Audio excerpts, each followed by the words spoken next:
Walt Disney's frozen corpse wishes he could just keep sealed away in that vault of his. Luke seducing his dead apprentice's corpse. Leia trying to keep puberty at bay through the power of dance. And Jedi Masters named after sex stuff. In the 1983 comic, Chanteuse of the Stars, a telepathic rabbit creature named Pliff once helped Luke Skywalker and Princess Leia infiltrate a political summit at a nightclub. According to Wikipedia, Pliff is 0.4 meters tall and was accidentally offered sex by a pink woman when her dialogue in the comic was poorly translated into Danish.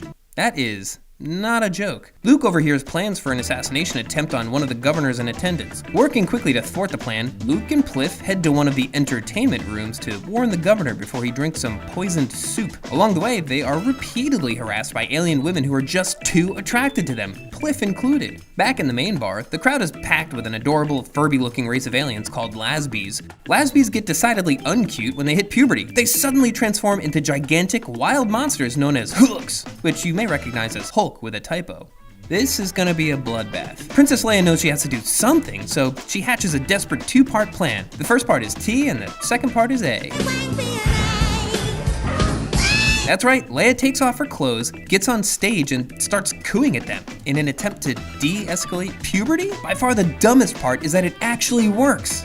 For a minute. The adorable Lasbies hum along with her sweet song, all except one who begins to choke and contort. Luke Skywalker's heightened warrior instincts are the fourth to sense that something's wrong, and he screams the words you never want to hear about a puberty space monster. I think he was overstimulated. Wait a minute, a woeful misunderstanding of puberty. Ewoks and Hulks carelessly smashed together, assuming that your problems can all be solved by looking at a naked lady? The Star Wars Expanded Universe was written by 9-year-olds. It explains everything. Tragedy of Master Bayts and other poorly named Star Wars legends. Now, if we really want proof that the entirety of Star Wars Legends was written by 4th graders, we need look no further than the tragedy of Master Bayts the Chaste. See, Jedi Master Soon Bayts was created by writer and alleged 9-year-old Randy Stradley. According to the prodigy manchild himself, Stradley was pissed that his editor, Sue Rostoni, would just kind of reflexively award the title Master to any old character. So Stradley named a character Master Bayts in order to prove how foolish Rostoni had been. Surely she'd see the error of her ways and admit that he'd been right all along, and nope, none of that happened, because someone else was editing that particular story. Master Bayts made it all the way to publication. Bayts even had a few adventures along the way until he was,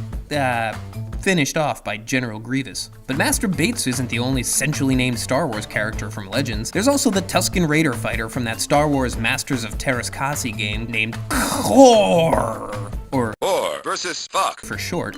You win. Which is fairly low-key, but also maybe just make his nickname just to be safe. Then there's Kit Fisto, who is actually a pretty big character, and we mean that in the story sense. And of course there's Mama the Hutt. I got trouble for you too, Mr. Fancy Pants.